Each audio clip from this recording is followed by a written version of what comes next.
आज हम लोग पढ़ेंगे ऑयल सीड्स के बारे में, यानी कि बेसिकली आज हम लोग तेल के बारे में पढ़ने वाले हैं, यानी कि ऐसे हमारे पास कौन कौन से तेल हैं और उस तेल को किस सीड से बनाया जाता है, इसी के बारे में हम लोग आज पढ़ेंगे।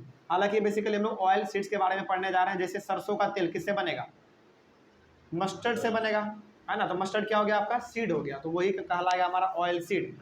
और उस सीड से जो हमारा ऑयल बनेगा उसका नाम कुछ और होगा। बात समझ आ रही है? जैसे मस्टर्ड क्या आपका एक सीड ही तो है। उस मस्टर्ड से जो आपका तेल तैयार होता है उसको हम लोग क्या कहते हैं? मस्टर्ड ऑयल कहते हैं, और हिंदी में सरसों का तेल कहते हैं, है ना। तो बेसिकली हम लोग आज ऑयल सीड्स के बारे में पढ़ेंगे और इसमें जानेंगे कि भारत में कितने प्रकार के ऑयल सीड्स पाए जाते हैं, और जितने प्रकार के ऑयल सीड्स पाए जाते होंगे उतने प्रकार के तेल भी पाए जाते होंगे। ये तो ऑब्वियस सी बात है ना। चलिए देखिए लिखा हुआ है India is the largest producer of oil seeds in the world. देखो यही सब चीज़ें ना आपको याद करने पड़ेंगे। ये सब चीज़ बहुत ही जनरल नॉलेज टाइप है, एग्जाम में पूछ लिया जाता है। 1-2 नंबर में लगभग आपसे 1-2 नंबर में नहीं तो खास करके 1 नंबर में आपसे पूछ ही लेगा। बात समझ में आ रही है? तो भारत जो है ऑयल सीड्स के मामले में सबसे ज़्यादा आगे है, सबसे ज़्यादा यही प्रोड्यूस करता है। उसके बाद main oil seeds produced in India are, भारत में कुछ मेन ऑयल सीड्स हैं जो कि भारत में उगाए जाते हैं, उनका प्रोडक्शन होता है। जैसे groundnut, mustard, coconut, sesame मतलब तिल, ठीक है, soybean, castor seeds, cotton seeds, linseeds and sunflower. तो इसमें से तो ऐसे बहुत सारे सीड्स हैं जिसके बारे में आप जानते भी होंगे, नाम भी पहले सुने होंगे, उसको आपने देखा भी होगा। लेकिन कुछ ऐसे भी हैं जिसके बारे में आपने नहीं सुना होगा या फिर आपने उसको देखा भी नहीं होगा। तो कोई दिक्कत वाली बात नहीं है, इतना यदि आपको याद नहीं भी रहे, जो आपको मालूम है 5-6 यदि उतना भी आप एग्जाम में लिख देते हैं ना तो आपको नंबर मिल जाता है। देखिए एग्जामिनर जो कॉपी चेक करते हैं ना आपके, वो ये नहीं चाहता है कि बच्चा पूरा लिखे, बस वो ये चाहता है कि इसका 3-4 एग्जाम्पल बस दे दे, चाहे वो एग्जाम्पल आप कुछ भी दे दीजिए, है ना। तो इसमें से हालांकि बहुत सारे हैं, लेकिन इसमें से यदि आप 4-5 एग्जाम्पल भी दे देते हैं, ध्यान में रखते हैं, तो फिर आपको अच्छा नंबर मिल सकता है। ठीक है, आगे बढ़ते हैं। तो इससे बिल्कुल भी नहीं घबराना है कि भाई इसमें तो ऐसा बहुत सारा है जिसके बारे में हम जानते ही नहीं है। कोई दिक्कत नहीं जानते, कोई दिक्कत नहीं है। अच्छे वो जानते होंगे जरूर, जो आप जानते हैं उसका एग्जाम्पल दे दीजिए, है ना। आगे बढ़ते हैं। Most of these seeds are edible and use for cooking. तो इसमें से बहुत सारे हमारे ऐसे सीड्स हैं जो कि एडिबल है, मतलब कि हम लोग उसको खाते भी हैं और उसको हम लोग अपने कुकिंग में इस्तेमाल भी करते हैं। ठीक है, आगे some of these oil seeds are use as raw material in the production of soap, cosmetics and ointments.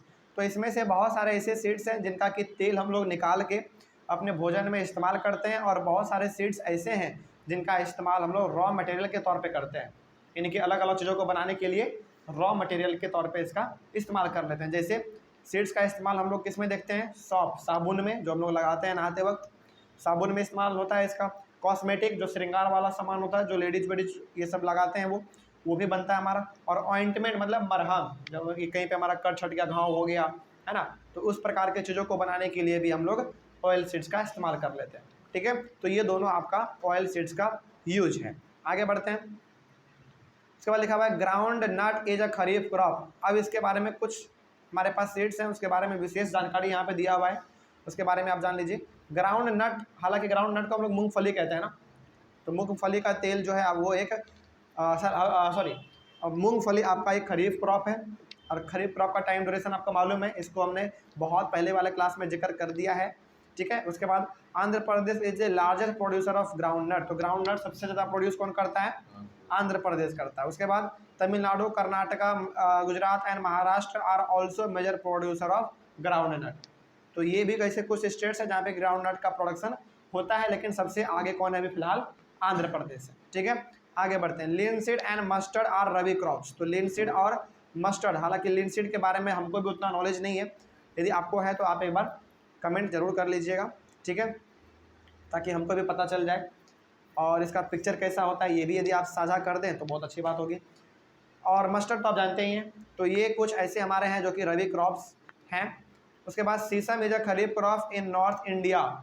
लेकिन यदि हम लोग सीसम का बात करें, सीसम मतलब तिल का यदि हम लोग बात करें तो वो है खरीफ क्रॉप, कहाँ पे? नॉर्थ इंडिया में, यानी कि नॉर्थ इंडिया में वो खरीफ क्रॉप बन जाता है, लेकिन रबी क्रॉप वो बन जाता है कहाँ पे?